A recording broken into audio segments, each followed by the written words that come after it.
আজকে দেখাবো আমি কিভাবে রোস্ট বিফ বানানো হয়। অনেকেই রোস্ট বিফ বানায়, তবে পারফেক্ট রোস্ট বিফ সবাই বানাইতে পারে না। আমি আজকে পারফেক্ট রোস্ট বিফ বানাই দেখাবো। বিফটা হবে ভিতরে হালকা হালকা মিডিয়াম অয়েল হবে, হালকা ভিতরে কাঁচা থাকবো, উপর দিয়ে পারফেক্ট হয়ে যাবে। এটাই বলে রোস্ট বিফ।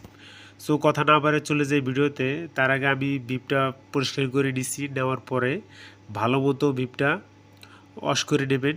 নেওয়ার পরে বিফটা পানি আউট করার পর লম্বি বিফটাকে হাফ করে নেবেন, অর্ধেক করে কাটার পরে সুন্দর মতো দড়িটা পেঁচাইতে থাকবেন। সুন্দর মতো দড়ি পেঁচানোর পর তারপর আপনি যেটা করবেন, দড়ি এক্সট্রা অবশিষ্ট যে অংশটুকু থাকবো সেগুলো কেটে ফালাই দেবেন। ফালাই দেওয়ার পরে এখানে আমি কিছু স্পাইস দিয়ে নেবো। এটা হচ্ছে একটা মরিচের গুঁড়া। সো এটা একটা মরিচের গুঁড়া। মরিচের গুঁড়াটা ভালো মতো, এটা কাইম পেপার, পাপরিকা আর সল্ট আর চিলি পাউডার আমি সবগুলো ইউজ করব। এটা আমি একটু লবণ দিয়ে দিতেছি ভালো মতো।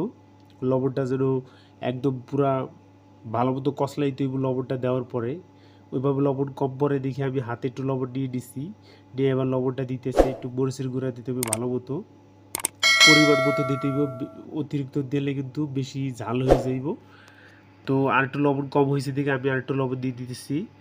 আমি এখানে যেটা করব, পাপরিকাও দেব এবং চিলি পাউডারটাও ইউজ করব, কাইম পেপারটাও ইউজ করব। তো সবগুলোই মরিচের আইটেম।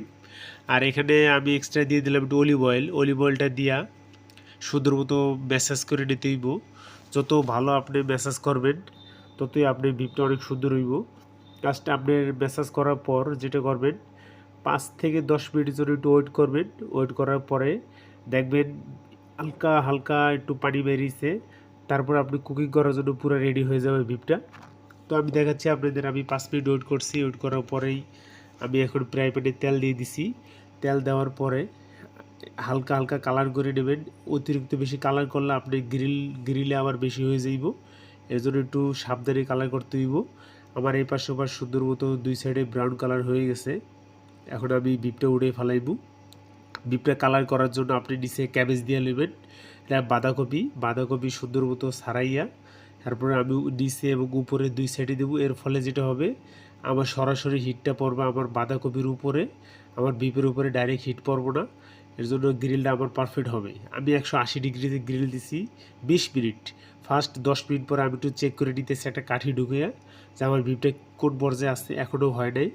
অবশ্যই ভিডিওটা ভালো লাগলে লাইক, কমেন্ট এবং চ্যানেলটা সাবস্ক্রাইব করবেন এবং আমাদের সঙ্গে থাকবেন। কীরকম ভিডিও চান